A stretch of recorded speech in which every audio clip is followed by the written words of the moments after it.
champion Brian Thornton was with head coach John Speraw, the United States men's Olympic team for 2016 and 2021, to completely redesign the Americans' offense. And according to his coach Aaron Mansfield, just has a great gift for seeing the game, very innovative, and a lot of teaching. Coach Mansfield was talking about the pace of practice and the amount of teaching that's going on when they're home in Norman. But this bookend, and Coach Thornton was with Aaron Mansfield for his last couple of years at Loyola Marymount as well. So dynamic young coaching staff.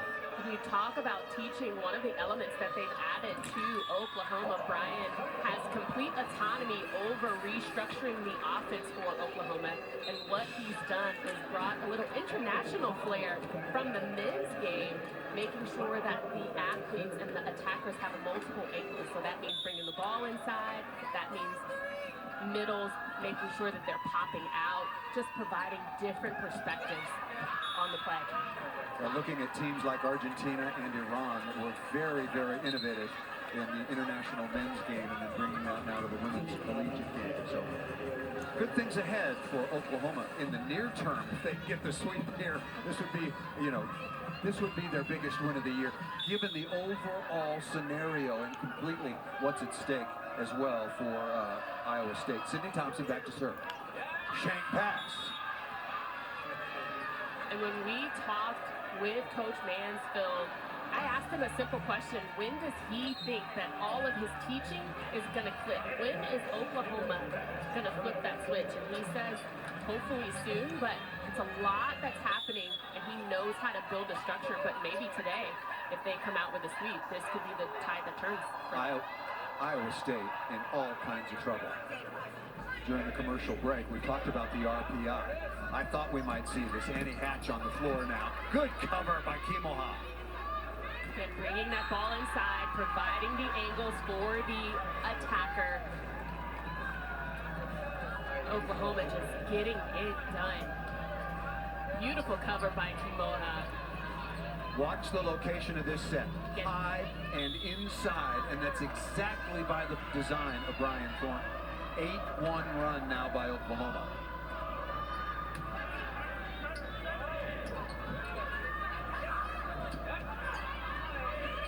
A lot of scatter play here again for Iowa State. Iowa State got to have it, and that ball missed out of bounds badly, and Oklahoma is rolling. Iowa State does have one timeout remaining. It's still early. Oklahoma, excuse me, you looked it up. 113 in the RPI. This would be a devastating loss for Iowa State. And it's at this point that you have to settle your team, and this is just the mental part of volleyball. How are you going to get it done? How are you going to rebound? You do it at the arm of Jordan Hawk, get something going.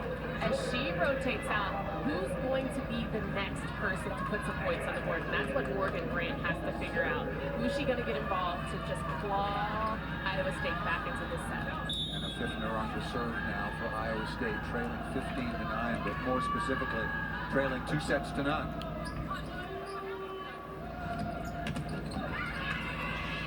Kimoha with another good cover, and that's the first time that Taylor Preston has been stopped by Iowa State, making it 15-10. Coach Christy Johnson-Lynch again pulling out everything in her repertoire as you see Morgan Grant and McCune do a good job on that block, trying to find those intangibles, trying to find that momentum. You see that Gonzalez has been benched for this set, just really not having any production. On the overpass, Grant will get that, yeah. With good reason. We featured freshman Nayeli Gonzalez out of San Antonio before the match. 7th in the league in scoring as a freshman, and she has been superb. Had some really big matches, but this was not her day. 3 of 15 with 5 errors. 24 kills in a 5-set win over Baylor.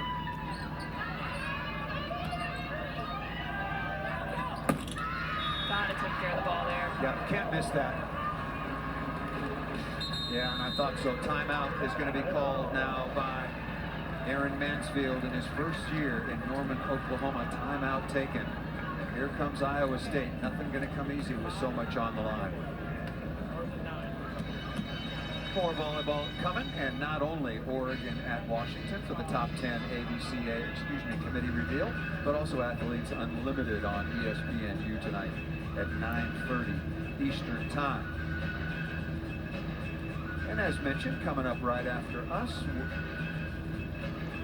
will be Maddie Ensley and the Washington Huskies. Boy, they are looking for... And, you know, I went to University of Oregon. I played basketball there for a couple of years. My daughter lives in Eugene. The Huskies and the Ducks do not get along at any time in any sport. There is the National Freshman of the Year, Mimi Collier, and Oregon. They are... knows what's at stake. Yeah, big match. They played Stanford really tough. Their middles were really good. And then they beat Washington State in Pullman. That's a tough trip to go to Pullman and then go to Seattle. And there are the current standings. Arizona State, to me, is one of the biggest surprises of the year. And I wrote so for ESPN.com this week.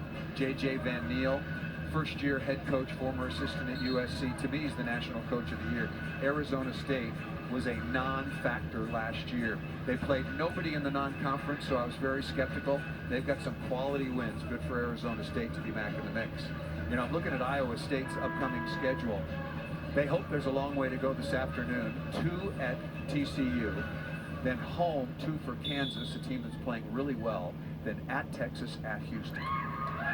They got to come back and win this. They have to. It is absolutely necessary. As you mentioned again, Oklahoma 113th in the RPI. Iowa State sits at 36. So those are indicators that the committee looks at when they're trying to get into that field of 64. And this would be a very, very considerably terrible loss. But where does Iowa State go for their offense? Morgan Brandt trying to be aggressive. The setter has 7 kills. Duckworth leading the way. Gonzalez is on the sideline. They got to pass perfect and get the ball in the middle. And sometimes when your team is at an off night, that's what I mentioned, Morgan Brandt has to figure out, at least look a player in the eye and say, hey, who do I need to go to make sure we can play 1-2 ball all day long, but I've got to find somebody that's going to get me some offense. Getting you some offense? Got to get me some offense. How about Alexis Shelton? Alexis Shelton headed her way for 20 kills. She's got 18 on 44 swings. Everybody would like to have her errors a little bit lower. 11 on 44 swings. That's too high a percentage. She's got 11 of the 19 errors. But where would they be without her? Hit 241 as a team to only 140 for Iowa State. And you've got Annie Hatch for Iowa State coming in. She doesn't need to do anything exceptional right now. She just needs to make sure that she stays within the way that she plays. Annie Hatch for Iowa State, and just put some points on the board little by little, because it's 25 to 25. Iowa State still has time. Oklahoma siding out at 59%, Iowa State at only 52%. Tuesday we'll have the exclusive reveal of the first college football playoff top 25 rankings of the season. Reese and the guys will break it down from top to bottom, have coaches' reactions, as well as a live interview with Committee Chairman Boo Corrigan, the North Carolina State Athletic Director, 7 Eastern, 4 Pacific on ESPN and the app. Back with Jen Hoffman, 2-time All-American at Louisville. Iowa State at 14-6, 5-4. Won easily yesterday. Oklahoma never got into any kind of rhythm. First contact, serving, defense, especially attacking. But I'll tell you, one of the heroes today, this woman right here, Ireland McNeese. Service line and defensively and in reception. Now, if I were Iowa State, since Morgan Brandt is front row, that first tempo offense is either going to come from her or McCune out of the middle. But she's got an outlet in Duckworth on that back row. McCune, good soft touch. Tight pass. What a shot by Shelton. No approach, gathered, jumped, and a huge point in transition. 20 kills now for Shelton. I think on that swing, Alexis Shelton kind of crossed her fingers a little bit, hoping that that ball was going to get to where she wanted it. And right into that left arm off of Hannah King. 19 kills versus Kansas State, 30 versus Notre Dame. So this is not new territory for Shelton, as you mentioned, out of the back row. All afternoon long. And we got to give Peyton Chamberlain a lot of credit when she's had an opportunity in system. really carving up Iowa State's defense. And that's that quick tempo offense. We mentioned it earlier in the match. It can still be quick, but you've got to make sure that ball is intentionally continuing to elevate. And that is how Alexis Shelton has gotten a lot of her kills. It's fast. It's way too fast for Iowa State's blockers to recover. Gonzalez is back on along with Engelbrecht. Good pass. There's McNeese again. Ball tight to the net. A little bit too tight. Good job by Iowa State of taking care of the ball, being a little bit patient, as you see there. Engelbrecht sealing the net. This is still a work in progress. This is a different system in transition. Usually you want to put the ball maybe a ball's width inside the antenna, but that is not what Coach Mansfield and Coach Thornton want. They want the ball way inside and close to the net. And still a learning process. That ball missed out of bounds. Iowa State, it's supposed to be icy on the roads. Iowa State on thin ice right now, but with barely some time to get back into this match. Remember, they trailed 2-0, 19-14 here. And you see Gonzalez rotates back in the front row, needing some type of offense from her for Iowa State.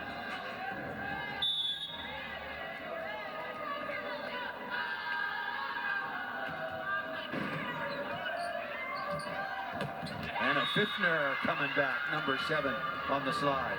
And notice that Pfiffner did not go all the way to that right pin for Oklahoma. She dropped that ball just inside enough Chamberlain.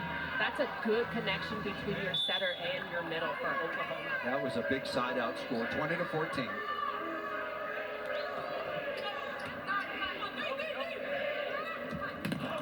Gonzalez off the edge of the block and out of bounds. Never too late, and there still is just enough time. Eddie Heidemann, number 7 in black. I've seen her lately, has been doing a really good job coming in defensively as well for Iowa State. Good pass. She's way inside. That's exactly where they want the set. Gotta adjust to that if you're Iowa State. Oklahoma just flat out executing right now with what they want to do, taking care of their 30 feet. And as you said, ball dropped inside, giving multiple angles for an attacker.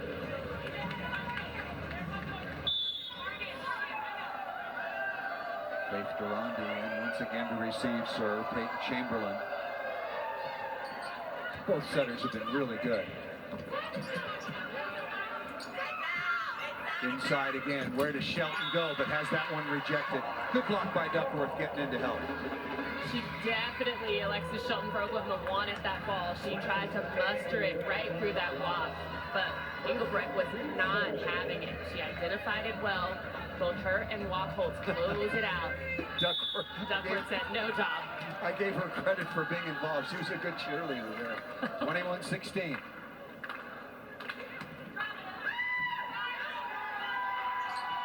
Into the middle again. Big afternoon for Lydia Burks in connection with Chamberlain.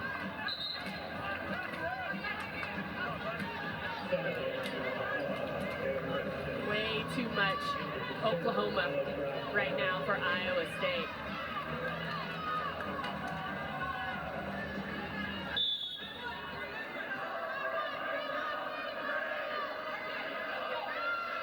Ball Blagojevich on. Duckworth tipping over the top. Oh, what a block. Oh, what a stare down. Yeah, absolutely shuts it down. Lydia Burks wearing number 22. 10 kills, 4 blocks. And you see her give the thumbs up to the officials. Just a little bit of spice. She's loving it, though. 2 points away from what would be a huge upset. Remember, Oklahoma 1-9 in conference coming in and got taken apart yesterday by the same Iowa State team. Iowa State 36 in the RPI, Oklahoma 113. But I think this is the caveat of playing the same opponent back to back. You see Oklahoma right now has made the adjustments. They've settled into their style of play. Whether you could assume that Iowa State came into this match thinking that they were going to get an easy sweep again, but they're meeting a different team, and it's showing. Parity across the board. The teams, I mean, even a team 1 and 9 can come out and play. Look at that pass. Unconscious right now. And then ripped down the line by number 17, Daly Ellison. Match points, half a dozen of them. Very impressive bounce back performance. And remember how this match started? Iowa State led 6-1. A couple of aces. Oklahoma looked completely out of sorts. Pretty appropriate that Lydia Burks, the transfer from Liberty, would serve the first of 6 match points.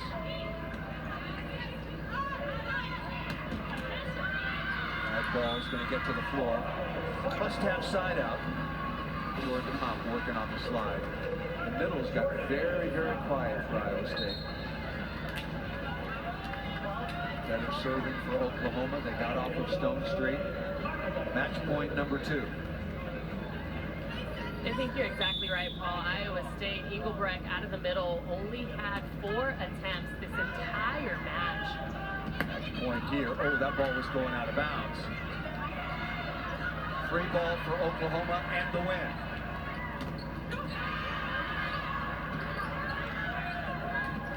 Off the edge of the ball. Oh, what an effort. Free ball again. Do you go middle? No, right side. And we got a touch. The linesman down the line. He's signaling touch. The ball was called out of bounds.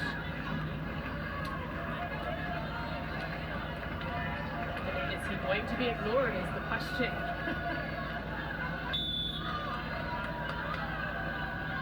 Hard to tell. Well, still a lot, and that's the match.